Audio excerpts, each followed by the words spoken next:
مچھر کالونی ہماری روزمرہ کی زندگی کا ایک حصہ ہے، لیکن یہاں ایک خاموش بوم روز پھیل رہا ہے۔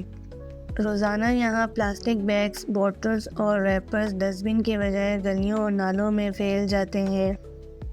ان آرگینک کچرا نہ گلتا ہے نہ غائب ہوتا ہے، بس جمع ہوتا رہتا ہے۔ دھوپ میں پلاسٹک پگھلتا ہے اور ہوا میں زہریلے ذرات پھیلا دیتا ہے۔ یہی ذرات پھر سانس کے ساتھ ہمارے جسم میں داخل ہو جاتے ہیں۔ میرا ادھر بچپن گزر گیا، پیدائش بھی گزر گئی یہاں پہ، ابھی ماشاءاللہ جوان بھی ہوگا، مگر کسی کے بیچ میں یہ سنیت نہیں آئی کہ کچرے کا نظام بندہ کہاں پہ رکھنا ہے، کہاں پہ پھینکنا ہے۔ ہر کسی کے گھروں میں ڈسٹ بن بھی ہے، پھر بھی لاپرواہی کی وجہ سے پھر بھی گلیوں میں، کوچوں میں، بازاروں میں جاؤ، جگہ جگہ پہ گندگی پاؤں کے نیچے آ رہی ہوتی ہے۔ یہاں پہ کوئی موسم کا پتہ نہیں چلتا، کب کسی ٹائم بارش بھی آتی ہے، بچے یہی بیمار ہو جاتے ہیں۔ یہ بعد میں جو کچرے والے آتے ہیں، ہفتے میں پورا ہفتہ آتا ہے کہ ان کو روز کا بولا گیا ہوا ہے۔ ہفتے میں 3 دفعہ آئیں گے، چوتھی دفعہ ٹک ٹک ٹک پیسے دو، 30 روپے دو۔ ارے بابا، کچرے تو اپنا نظام سے روز سے لے کے جاؤ۔ کچرے سے سمیل آتا ہے، جراثیم میں بیمار ہوتے ہیں بچے۔ ایک دن آئیں گے، دوسرے دن نہیں آئیں گے۔ قسم خدا کی ایک دفعہ میں نے کمپلینٹ کی تھی ان کے سپروائزر کو۔ سپروائزر ان کا نالے پہ جا کے کھڑا ہوا ہوتا ہے۔ میں نے خود سپروائزر کو جا کے بولا، انہوں نے میرا کچرا نہیں اٹھاتے، یہ 3 دن کے بعد آ رہے ہیں، تھوڑا رحم کیجیے، درخواست ہے۔ میں مزدور آدمی ہوں، کیا ان کو روز 30 روپے دوں کیا؟ سوال یہ ہے، یہ کچرا اٹھتا کیوں نہیں؟ کبھی گاڑی نہیں آتی، کبھی پیسہ مانگا جاتا ہے، کبھی سسٹم ہی موجود نہیں ہوتا۔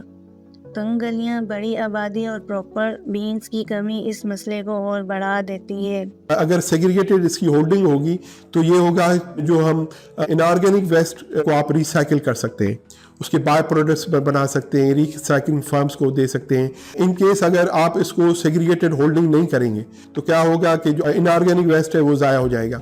ان کیس اگر اس کو آپ سیفلی ڈسپوز آف نہیں کرتے ہیں، کیمیکل ری ایکشنز کی وجہ سے اس کو کاربن ایمیشنز کے چانسز ہو جاتے ہیں۔ اگر ہم اس کو اگر سیفلی ہولڈ نہیں کریں گے تو وہی چیز جو ہے وہ ہیزرڈ بن سکتی ہے۔ یہ چوائس ہمارے اوپر ہے۔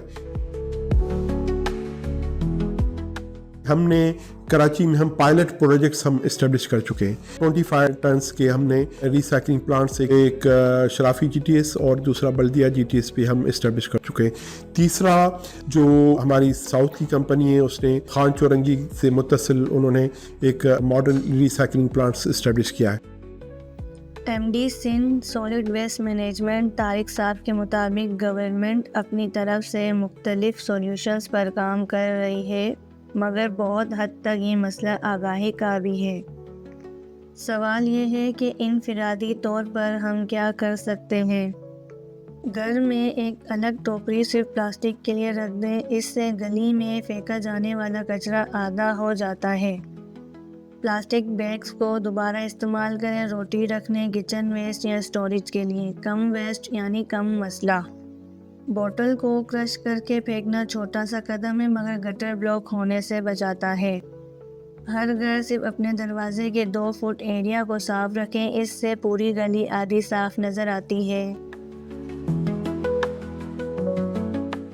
ہفتے میں ایک پلاسٹک فری ڈے رکھیں، کپڑے کا بیگ استعمال کریں۔ ہمارے جو بڑے تھے ٹوکری لے کے جاتے تھے دکان سے سبزی لینے کے لیے، کچھ اور چیزیں لینے کے لیے۔ اب ہم لوگ جاتے ہیں تو وہاں سے دکان سے 10 شاپر اٹھا کے گھر واپس آتے ہیں، اور کبھی کبھی تو وہ دکاندار کو یہ بھی نہیں کہتے کہ ضرورت نہیں ہے۔ بھئی آپ نے 2 3 4 چیزیں لی ہیں چھوٹی چھوٹی، اور 4 شاپر لینے کی کیا ضرورت ہے؟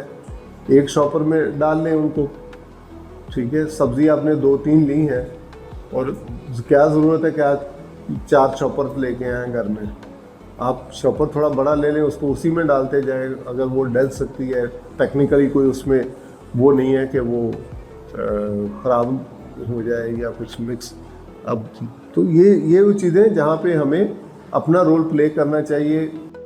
یہ چھوٹی عادتیں بڑی تبدیلی لا سکتی ہے۔ ان آرگینک کچرا سب سے زیادہ سیویج سسٹم کو بلاک کرتا ہے۔ بارش آئے تو نالے ابل کر پوری گلی بھر دیتے ہیں۔ یہ مشکل وقت ہے لیکن حل مشکل نہیں، بس ہر گھر ایک چھوٹا قدم اٹھا لے۔ ہر پلاسٹک بیگ جو ہم پھینک دیتے ہیں وہ یہی دیتا ہے، وہی بیگ نالے کو بند کرتا ہے، وہی پانی کو اوپر لاتا ہے اور وہی ہوا کو زہریلا بناتا ہے۔ ہم سمجھتے ہیں کچرا ہم سے دور چلا گیا ہے، لیکن اصل میں وہ ہمارے قریب آ رہا ہوتا ہے۔